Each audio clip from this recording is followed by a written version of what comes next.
وما أنتم بمعجزين في الأرض وما لكم من دون الله من ولي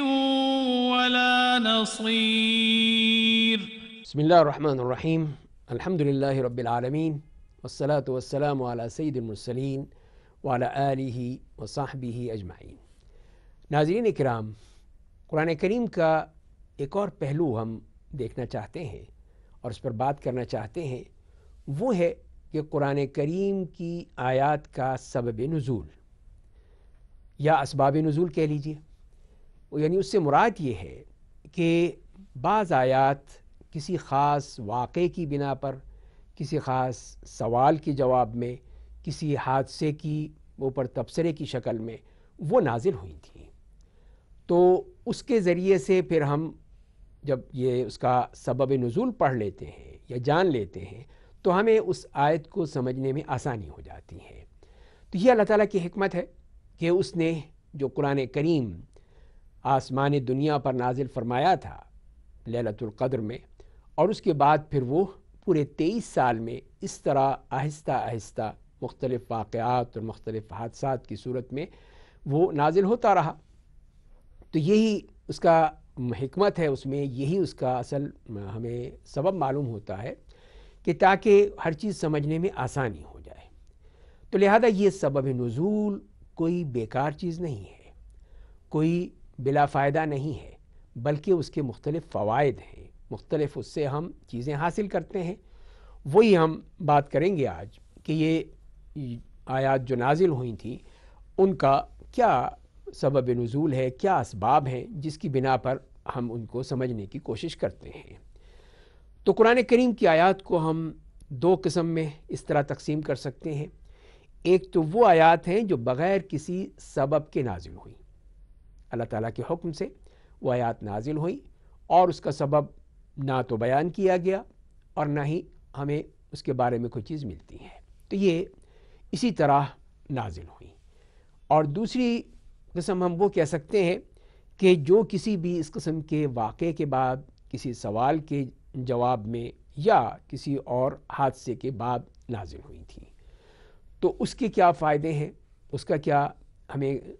سمجھنا چاہیے، نہیں سمجھنا چاہیے، دیکھنا چاہیے، نہیں دیکھنا چاہیے. اب جیسے کہ یوں دیکھ لیجئے کہ قرآن سورہ توبہ میں جو فرماتا ہے کہ وَعَلَى الثَّلَاثَةِ الَّذِينَ خُلِّفُوا، اور ان 3 کی بھی توبہ قبول کر لی اللہ تعالیٰ نے جو کہ پیچھے چھوڑ دیے گئے تھے. اب ہم کیسے سمجھیں گے اس آیت کو؟ تو اسی لیے پھر سبب نزول جب معلوم ہوگا کہ وہ کون سا واقعہ تھا کہ جس کی بنا پہ اللہ تعالیٰ نے یہ آیات نازل فرمائی، تو اس آیت کو سمجھنے میں آسانی ہو جائے گی کہ وہ واقعہ کیا ہوا تھا اور وہ 3 حضرات کون تھے جن کے بارے میں اللہ تعالیٰ نے قرآن کریم میں ذکر فرما دیا. تو اس کے لیے ہم دیکھتے ہیں کہ یہ وہ کون کون سے فائدے ہیں جو ہمیں اس سبب نزول کو پڑھنے میں، سمجھنے میں ہمیں ملتے ہیں. اس میں پہلا فائدہ تو یہ ہے کہ اس کسی حکم کو جو اللہ تعالیٰ بیان کر رہے ہیں اس کی حکمت کیا تھی، کیوں نازل فرمایا گیا. اس کی حکمت سمجھ میں آ جاتی ہے تو بات واضح ہو جاتی ہے کہ یہ اس لیے نازل ہوا، تو لہذا اس کی حکمت جاننے میں ہمیں آسانی ہو جاتی ہے. نمبر 2 یہ ہے کہ یہ معلوم ہو جاتا ہے کہ یہ آیت کس کے بارے میں نازل ہوئی تھی. کوئی شخصیت ہے، کوئی خاص واقعہ ہے، کوئی خاص حادثہ ہے، تو اس کے بارے میں آ گئی ہے. اور یہاں پہ یہ بھی واضح کرتا چلوں کہ اصل جو اس سے ہم سبق لیتے ہیں، جسے عبرت کہا جاتا ہے، وہ لازمی نہیں ہے کہ صرف اسی کے لیے ہو جس شخص کے لیے یہ آیت نازل ہوئی ہے، بلکہ اس کا حکم عام ہوتا ہے، سب کے لیے ہوتا ہے. تو لہذا پھر وہ سب کے لیے ہی اس کو لازمی کیا جائے گا، سب پر وہ حکم لاگو ہوگا، وہ صرف ایک شخص کے لیے نہیں ہے. لیکن ہمیں یہ معلوم ہو جاتا ہے کہ یہ آیت جب نازل ہوئی تھی تو اس کا مخاطب کون تھا، وہ کس کے لیے نازل ہوئی تھی اور کس کی وجہ سے نازل ہوئی تھی، یہ ہمیں معلوم ہو جاتا ہے اور اس میں بھی سمجھنے میں ہمیں پھر آسانی ہو جاتی ہے. اور تیسری بات یہ ہے کہ بعض دفعہ یہ الفاظ تو عام ہوتے ہیں، اس لیے کہ اللہ تعالیٰ وہ کسی خاص شخص کو نام لے کر تو نہیں فرماتے کہ یہ فلاں شخص نے یہ کیا یا فلاں شخص نے وہ کیا، لیکن عمومی طور پر بتایا جاتا ہے، ایک بات کو واضح کر دیا جاتا ہے اور پھر سمجھنے والے سمجھ جاتے ہیں کہ اللہ تعالیٰ اس میں کیا کہنا چاہ رہے ہیں اور کس چیز کی طرف اشارہ فرما رہے ہیں، لیکن اس کی جو اصل دلیل ہے وہ بتا دیتی ہے کہ یہ اس طرح کے احکام ہو یا اس طرح کی کوئی بھی ایسی کیفیت ہو تو اس کا حکم یہ ہوگا۔ وہ ہم سمجھ جاتے ہیں، وہ قرآن کریم کی اس آیت کو پوری طرح سمجھنے کے بعد اور اس کا سبب نزول جاننے کے بعد معلوم ہو جاتا ہے کہ یہ آیت فلاں کیفیت کو ظاہر کر رہی ہے اور فلاں کیفیت پہ یہ حکم وارد ہوگا، تو لہذا پھر وہ سمجھنے میں آسانی ہو گئی۔ چوتھی بات یہ ہے کہ اس کا معنی سمجھ میں آ جاتا ہے اور کوئی اشکال پیدا ہو رہا ہے، کسی قسم کی سمجھنے میں کوئی دقت پیدا ہو رہی ہے تو وہ چیز بھی پھر ختم ہو جاتی ہے، پھر وہ اشکال باقی نہیں رہتا اور ہم اس کو سمجھ جاتے ہیں کہ یہ کس لیے یہ آیت نازل ہوئی تھی، اس لیے کہ اس کے جو واقعہ ہے وہ ہمیں بتاتا ہے۔ اب جیسے کہ وہ آیت جب نازل ہوئی کہ جس میں یہ کہا گیا کہ الذین آمنوا ولم یلبسوا ایمانہم بظلم اولئک لہم الامن وہم مہتدون، کہ جو لوگ ایمان لائے اور اپنے ایمان کو انہوں نے کسی ظلم سے ملوث نہیں کیا انہیں کے لیے امن ہے اور وہ ہدایت یافتہ ہیں۔ تو صحابہ کرام پریشان ہو گئے کہ ہم میں سے ہر ایک نے کوئی نہ کوئی گناہ تو کیا ہے اور کوئی نہ کوئی غلطی تو ہوئی ہے، تو اس کا مطلب یہ ہے کہ ہم سب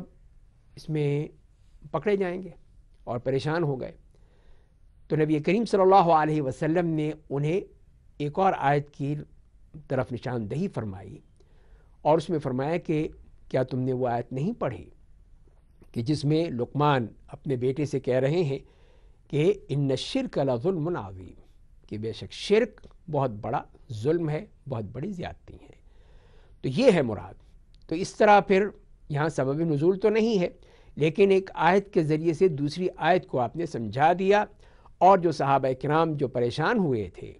اور جو ان کو ایک اضطراب کی کیفیت پیدا ہو گئی تھی وہ کیفیت ختم ہو گئی۔ تو یہی کہنے کا مقصد ہے کہ اسی طرح سبب نزول کا معاملہ بھی یہی ہوتا ہے کہ جب وہ وضاحت سامنے آ جاتی ہے کہ اس سے مراد کیا ہے تو اس صورت میں بتا دیا گیا۔ اس کی مثال ہم اس طرح بھی دے سکتے ہیں کہ جیسے کہ قرآن کریم میں فرمایا گیا ان الصفا والمروۃ من شعائر اللہ، کہ صفا مروہ جو ہے یہ اللہ تعالیٰ کی نشانیاں ہیں، علامتیں ہیں،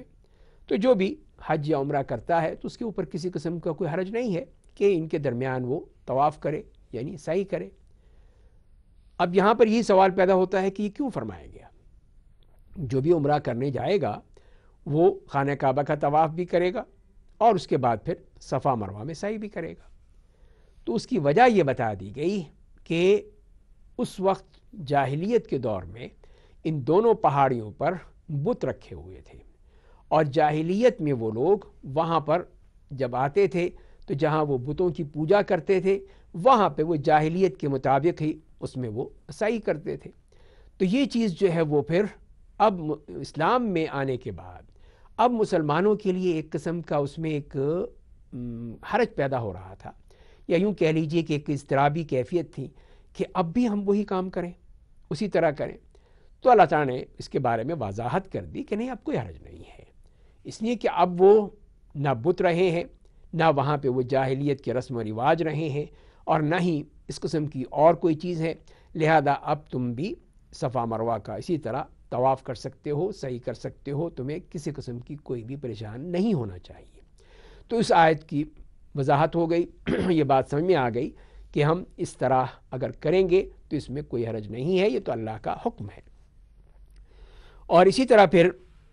مروان ابن الحکم کے بارے میں آتا ہے کہ یہ آیت جب نازل ہوئی کہ لا تحسبن الذین یفرحون بما اتوا، تو اس میں جو فرمایا گیا کہ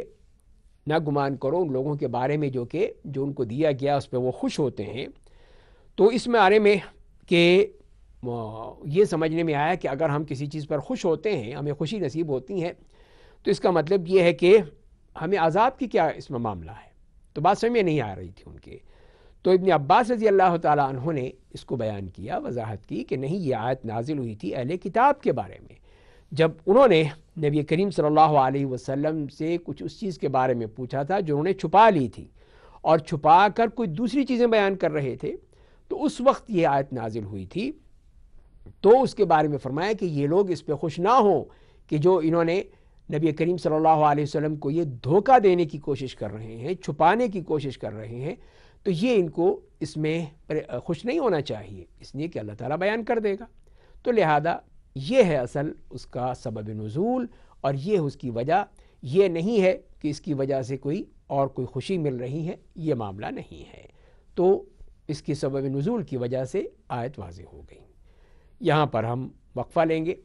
ہمارے ساتھ رہیے گا، مزید اسی موضوع پر ہم گفتگو کریں گے۔ اللہ تعالی ہم سب کا حامی و ناصر ہے۔ وما أنتم بمعجزين في الأرض وما لكم من دون الله من ولي ولا نصير وما أنتم بمعجزين في الأرض وما لكم من دون الله من ولي ولا نصير۔ بسم اللہ الرحمن الرحیم۔ تو ہم بات کر رہے ہیں سبب نزول کے حوالے سے۔ تو ایک مثال میں نے ابھی وقفے سے پہلے ایک اور مثال سنیے کہ جس میں عثمان ابن مظعون اور عامر ابن معدی کرب رضی اللہ تعالیٰ عنہما وہ یہ کہا کرتے تھے کہ شراب پینے میں کوئی حرج نہیں ہے، اور وہ اس آیت سے استدلال لیتے تھے کہ جس میں فرمایا کہ لیس علی الذین آمنوا وعملوا الصالحات جناح فیما طعموا، کہ نہیں ہے کسی قسم کا کوئی حرج، کوئی گناہ، جو لوگ ایمان لائے، جو نیک عمل کیے، جو کچھ بھی انہوں نے پیا تھا یا چکھا تھا۔ تو یہ وہ سمجھتے تھے کہ اس کا مطلب یہ ہے کہ کوئی حرج نہیں ہے، اگر ایمان ہے، عمل صالح ہے تو کیا فرق پڑتا ہے۔ اور لیکن جب ان کو اس کا سبب نزول بتایا گیا اور وہ واضح ہو گئی بات، تو پھر وہ بات سمجھ میں آ گئی کہ یہ آیت کس لیے نازل ہوئی تھی، اور وہ یہ ہے کہ جب یہ شراب حرام ہوئی تو ان کا بعض لوگوں نے یہ سوال کیا کہ وہ لوگ جو اس سے پہلے، حرمت سے پہلے، جو کہ انتقال کر چکے ہیں یا کسی بھی معرکے میں شہید ہو چکے ہیں، تو انہوں نے بھی تو شراب پی تھی، اب ان کا کیا معاملہ ہوگا؟ کیا اللہ تعالیٰ ان کو سزا دیں گے اس لیے کہ انہوں نے تو یہ شراب پی تھی؟ تو اسی کے جواب میں پھر یہ آیت نازل ہوئی کہ وہ لوگ جو ایمان اور عمل صالح کے ساتھ تھے اور انہوں نے یہ کام کیا تھا، اللہ تعالیٰ ان کو معاف کر دے گا، اس لیے کہ وہ حرام نہیں ہوئی تھی، اس وقت اس حرمت نازل نہیں ہوئی تھی، تو لہذا ان کا ایمان اور عمل صالح ان کو اس سزا سے بچا لے گا۔ تو بات واضح ہو گئی کہ یہ معاملہ نہیں ہے کہ یہ چیز جائز ہے، بلکہ وہ حرمت اپنی جگہ ہے، صرف اس کی وضاحت کر دی گئی۔ اسی طرح جیسے میں نے عرض کیا تھا ان الصفا والمروہ من شعائر اللہ، وہ بھی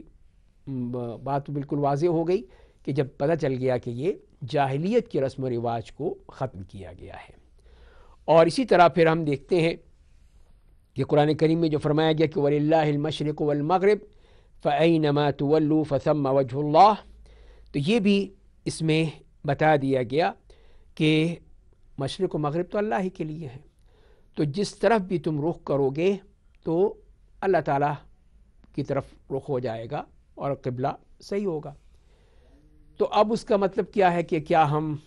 قبلہ رخ نہ پڑھیں، یا اگر قبلہ رخ نہ بھی ہو تو نماز ہو جائے گی؟ تو یہ بتانے کے لیے کہ جیسے کہ نبی کریم صلی اللہ علیہ وسلم جب سفر میں ہوتے تھے، مکے سے مدینے جا رہے ہیں یا مدینے سے مکے جا رہے ہیں، تو آپ اس میں نوافل پڑھتے رہتے تھے، عبادت کرتے رہتے تھے۔ تو اب لازمی نہیں ہے کہ اونٹنی کا رخ جو ہے وہ قبلہ رخی ہو سکتا ہے کہ اس کا رخ بدل جائے۔ تو لہذا پھر اس آیت کی روشنی میں جو اللہ تعالیٰ نے نازل کر دی اسی حوالے سے، تو اس میں پھر کوئی مسئلہ نہیں ہے کہ اگر ہمارا رخ بدل بھی جائے تو ہماری نماز ہو جائے گی، نماز میں کوئی فرق نہیں پڑے گا۔ اور یہ بھی واضح رہے کہ آپ فرض نماز تو ہمیشہ اتر کر قبلہ رخ ہو کر ہی ادا کیا کرتے تھے، باقی جو نفلی عبادات ہیں وہ آپ اس طرح سواری پر پڑھ لیتے تھے۔ تو یہ اس آیت کی روشنی میں یہ بات بھی واضح ہو گئی۔ اسی طرح یہ مثال ملتی ہے کہ ان من ازواجکم و اولادکم عدوا لکم، کہ تمہاری بیویوں میں اور تمہارے اولاد میں سے کچھ وہ ہیں جو تمہارے دشمن ہیں۔ تو اس کا مطلب تو یا اس کا نزول جو ہوا تھا وہ اس لحاظ سے ہوا تھا کہ کچھ لوگوں نے جہاد کے لیے جانے کی کوشش کی، یا جہاد کے لیے وہ نکل رہے تھے، تو ان کی بیویوں نے، ان کے بچوں نے اور گھر والوں نے، عزیز و اقارب نے ان کو روکنے کی کوشش کی، ان کو منع کیا، تو اس پہ اللہ تعالیٰ نے یہ آیت نازل فرما دی۔ تو اس کا مطلب یہ نہیں ہے کہ تمام اس قسم کے ہیں، بلکہ کچھ لوگ ایسے ہیں کہ جو اس قسم کے عمل کو پسند نہیں کرتے یا انہوں نے کوشش کی، لیکن اس کے باوجود جو اگلی آیت میں بتا دیا کہ اب تمہیں اس معاملے میں عفو و درگزر سے کام لینا چاہیے، وَإِن تَعْفُوا وَتَصْفَحُوا وَتَغْفِرُوا فَإِنَّ اللَّهَ غَفُورٌ رَحِيمٌ، تو لہذا پھر ان کو معاف کر دو، درگزر کر دو، اور اللہ تعالیٰ معاف کرنے والا، رحمت کرنے والا ہے۔ اور اسی طرح پھر ہمیں جو فائدے بھی بیان ہوئے ہیں، انہی میں سے یہ فائدہ بھی ہوتا ہے کہ اس میں سے پھر وہ جو حصر کا پہلو ہے، حصر سے مراد یہ ہے کہ اس سے مراد صرف وہی چیز ہے یا ایک ہی چیز ہے اور کوئی نہیں ہے، وہ چیز واضح ہو جاتی ہے کہ نہیں، اس بارے میں جو بھی حکم آئے گا اگر اس کے مطابق ہے تو اس کا حکم بھی وہی ہوگا جو قرآن نے بتایا ہے۔ اب اس کے بارے میں جیسے کہ قرآن کریم کی آیت قُلْ لَا أَجِدُ فِي مَا أُوحِيَ إِلَيَّ مُحَرَّمًا، کہ اس میں کہا گیا کہ آپ کہہ دیجئے کہ میں نہیں پاتا کہ جو بھی وحی کی گئی ہے میری طرف اس میں کوئی حرام چیز۔ تو اس پہ ان لوگوں نے یہ سمجھا کہ جو کفار غیر مسلم جو اس قسم کی جو حرام کرتے ہیں، جو اللہ تعالیٰ نے حلال کی ہے اس کو انہوں نے حرام کر دیا، اور جو حرام ہے اس کو حلال کر دیا، تو وہ ایک طرح سے بالکل ہی ایک مخالف سمت پہ جا رہے تھے، اللہ اور اس کے رسول کے احکام کو بالکل برعکس بات کر رہے تھے کہ جو کچھ بھی حرام ہے اس کو حلال قرار دے دیا، اور جو حلال ہے اس کو حرام قرار دے دیا۔ تو قرآن کریم نے یہ بتا دیا کہ دیکھو، جو اللہ تعالیٰ نے جو حرام قرار دیا ہے وہ حرام ہی رہے گا، اور اس کی چیزیں بتا دی کہ وہ کیا ہیں۔ وہ حرام وہی ہے جو کہ مردار کی شکل میں ہے، بہتے ہوئے خون کی شکل میں ہے، لحم خنزیر ہے، اور جو غیر اللہ کے نام پر ذبح کیا جا رہا ہے، یہ وہ چیزیں ہیں جو کہ اللہ تعالیٰ نے حرام کر دی ہیں، اور انہی کو ہی پھر وہ حرام سمجھا جائے گا، حرام کہا جائے گا، اور اسی کے مطابق عمل کیا جائے گا۔ اب ان کو حلال کرنا یا ان کو جائز سمجھنا یہ غلط ہوگا، جیسے کہ یہ کفار اور یہ غیر مسلم کر رہے ہیں۔ اور اسی طرح ہم دیکھتے ہیں کہ جب یہ کوئی بھی آیت نازل ہوتی ہے اس میں متعین کرنے کی کوشش کی جاتی ہے کہ یہ کس کے بارے میں آئی ہے، اگر واضح نہیں ہے۔ اب جیسے کہ یہ آیت آتی ہے سورہ احقاف میں والذی قال لوالدیہ اف لکما، تو اس میں بعض لوگوں نے کہا کہ اس سے مراد جو ہے وہ عبد الرحمن ابن ابی بکر رضی اللہ تعالی عنہما ہیں۔ تو یہ ظاہر ہے کہ اب وہ اس میں سمجھنے کی کوشش ہے کہ ان کو کیوں کہا گیا، کیا وہی ہیں؟ لیکن ہم دیکھتے ہیں کہ عائشہ نے یہ رد کیا اور کہا کہ نہیں، یہ مراد نہیں ہے، اور اس کا پھر وہ سبب نزول بتا دیا کہ اس سے مراد ایک عمومی بات ہے، یہ کوئی خاص واقعہ ہے، اس سے مراد حضرت عبد الرحمن ابن ابی بکر رضی اللہ تعالیٰ عنہما نہیں ہے۔ تو لہذا پھر ہم یہی دیکھتے ہیں کہ یہ وہ فائدے ہیں کہ جو ہمیں حاصل ہوتے ہیں، اور جس کے ذریعے سے ہم قرآن کریم کی اس آیت کا اصل وہ مقصد سمجھ سکتے ہیں کہ اس کا مقصد کیا ہے، اور اللہ تعالیٰ نے یہ آیت نازل کی ہے تو اس کو کیا کہنا چاہتے ہیں، اور اسی لحاظ سے ہی پھر ہم اس بات کو سمجھ لیتے ہیں۔ اور اسی کے ساتھ ساتھ جیسے میں نے عرض کیا کہ قرآن کریم کی اس آیت کی وضاحت ہو جاتی ہے، پتہ چل جاتا ہے کہ جیسے میں نے آپ کو مثال دی تھی کہ سورہ توبہ میں کہ وَعَلَى الثَّلَاثَةِ الَّذِينَ خُلِّفُوا، کہ وہ 3 جو پیچھے چھوڑ دیے گئے تھے، تو وہ واقعہ بھی قرآن کریم نے تو پورا نہیں بیان کیا، اس نے تو ایک وہ جو اصل باعث عبرت چیز ہے وہ بیان کر دی۔ تو وہ ہمیں سبب نزول میں پتہ چل جاتا ہے کہ حضرت کعب ابن مالک رضی اللہ تعالیٰ عنہ اور ان کے ساتھ جو 2 صحابی اور تھے، ان 3 کا معاملہ تھا جو غزوہ تبوک میں نہیں جا سکے تھے، باوجود یہ کہ وہ طاقت بھی تھی، ان کے پاس سواریاں بھی تھیں، اور ان کے پاس دوسری تمام چیزیں موجود تھیں، لیکن وہ نہیں جا سکے۔ اور وہ پکے سچے مومن تھے، منافق بھی نہیں تھے، تو اللہ تعالیٰ نے ان کو اس کی سزا دی اور پھر ان کے لیے کہہ دیا گیا کہ ان سے بائیکاٹ کیا جائے گا۔ تو ان کا پھر وہ 50 دن تک وہ بائیکاٹ رہا۔ اس کے بعد پھر اللہ تعالیٰ نے ان کی توبہ قبول فرما لی اور وہ بائیکاٹ ختم ہو گیا۔ تو یہ وہ اصل واقعہ تھا جو ہمیں حدیث کی صورت میں ملتا ہے، جس میں وہ سبب نزول بیان کیے گئے ہیں، اور اس میں پھر ہم بات سمجھ لیتے ہیں کہ اس کا واقعہ کیا ہوا ہے۔ اب اس کے بارے میں اور جو مزید مسائل ہیں اس میں بھی ہم دیکھتے ہیں کہ کیا کسی بھی آیت کے مختلف اسباب ہو سکتے ہیں، ایک سے زائد ہو سکتے ہیں، تو وہ ہم دیکھیں گے اس عبارت کے حوالے سے، حالات کے حوالے سے، واقعات کے حوالے سے، کہ اگر اس میں ایسا ہے کہ وہ واقعہ کئی دفعہ ہو سکتا ہے، تو ہو سکتا ہے کہ وہ کئی واقعات ہوں، کئی قسم کے ایسے معاملات ہوئے ہوں جن کی بنا پر یہ آیت نازل ہوئی ہو، تو لہذا اس میں کوئی حرج نہیں ہے کہ ایک سے زائد بھی سبب نزول ہو سکتے ہیں۔ لیکن اصل چیز یہی ہے کہ جو بھی ہمیں اس طرح کا سبب ملے وہ صحیح طور پہ ثابت ہونا چاہیے، اس کا ثبوت ملنا چاہیے، جیسے کہ صحیح احادیث ہیں ان میں ملتے ہیں، صحیح بخاری میں، صحیح مسلم میں، اور دوسری جو حدیث کی کتب ہیں ان میں یہ سبب نزول بیان کیے گئے ہیں۔ ظاہر ہے کہ پھر کوئی ضعیف حدیث سے آتا ہے یا کوئی ایسا جس سے کسی کے اوپر کوئی زد پڑ رہی ہو، وہ چیز تو ہم قبول نہیں کریں گے، وہی چیز قبول کی جائے گی جو کہ کتاب و سنت سے اور خاص طور پہ صحیح احادیث سے، صحیح کتب سے ثابت ہو، تو اس کو ہی لیا جائے گا۔ اب اسی میں جیسے کہ دیکھیے کہ صحیح بخاری اور مسلم کی حدیث میں جو آتا ہے کہ ایک نبی کریم صلی اللہ علیہ وسلم تکلیف میں رہے، بیماری تھے، تو آپ رات کو نہیں اٹھ سکے قیام اللیل کے لیے جیسا اٹھا کرتے تھے، تو ایک مشرک عورت نے یہی کہا کہ یا محمد ما ارا شیطانک الا قد ترکک، کہ محمد صلی اللہ علیہ وسلم کہ میں تو سمجھتی ہوں کہ تمہارے شیطان نے تمہیں چھوڑ دیا ہے، اپنی جو بھی ان کی نفرت تھی اس کی بنا پر۔ تو اللہ تعالیٰ نے آیت نازل فرما دی، والضحیٰ واللیل اذا سجا ما ودعک ربک وما قلی،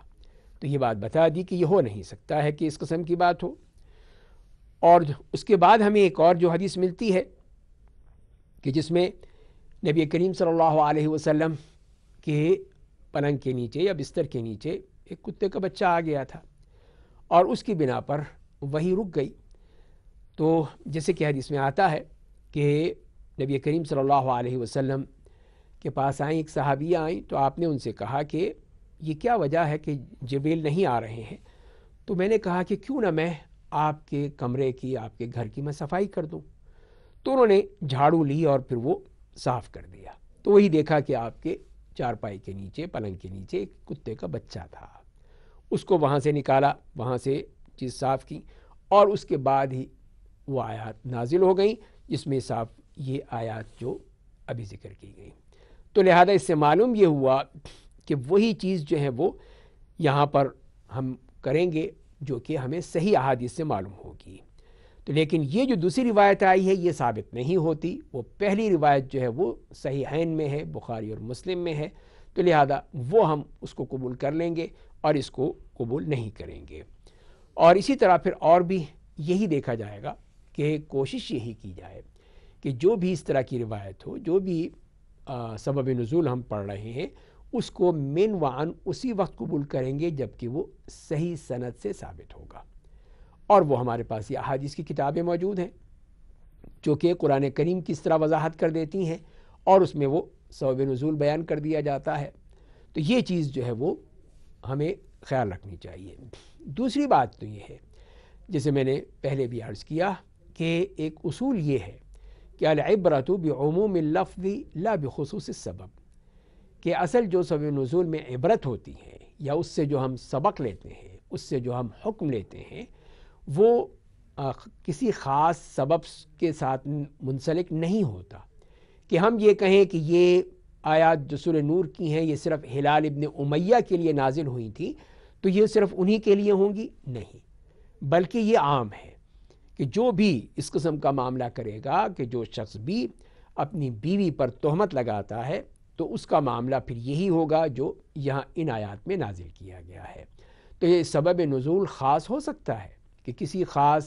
شخصیت کے بارے میں بات آئی ہو، خاص واقعے کے حوالے سے آئی ہو، لیکن اس کا حکم وہ عام ہوتا ہے، اور تو وہ سب پر اپلائی ہوگا، سب پر نافذ ہوگا۔ جو بھی اس معاملے میں اسی طرح کے وہ معاملہ ہوگا تو وہاں پر پھر وہ وہی آیت کے مطابق حکم کو نافذ کیا جائے گا۔ تو یہ اس کا معاملہ ہے کہ اس میں جیسے میں نے عرض کیا کہ یہ خاص اسی واقعے کے ساتھ نہیں ہے، بلکہ اس کا حکم عام ہے، جو بھی ہم آئیں گے اس میں ہم اس کو لیں گے، اور اس سے ہمیں آسانی ہو جاتی ہے سمجھنے میں کہ وہ چیز جو ہے وہ ہمارے حکم سامنے آ گیا ہمارے، اور ہم اس کو مخصوص نہیں کر رہے ہیں۔ اور اسی طرح جیسے کہ سورہ نور میں ہی دیکھتے ہیں کہ حضرت عائشہ رضی اللہ تعالیٰ عنہا پر جن لوگوں نے تہمت لگائی تھی ان کے بارے میں بھی، تو وہ صرف حضرت عائشہ کے لیے آیات نازل ہوئی تھی، تو وہ صرف عائشہ رضی اللہ تعالیٰ عنہا کے لیے ہی نہیں ہے،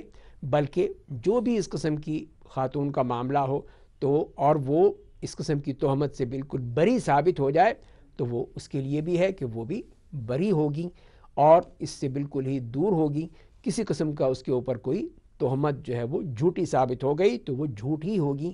اس سے اس کو ملوث نہیں کیا جائے گا۔ تو یہاں اس طرح دیکھیے کہ یہ ہے وہ اس کا فائدہ، ہمیں سبب نزول سے یہ فائدہ ہو جاتا ہے کہ ایک بات واضح ہو گئی اور ہمیں ایک حکم مل گیا کہ یہ وہ حکم ہے جو کہ اللہ تعالیٰ کی طرف سے نازل ہوا ہے، اور اس طرح پھر ہم قرآن کریم کو سمجھنے میں ہمیں آسانی ہو جاتی ہے، غور و فکر کرنے میں آسانی ہو جاتی ہے،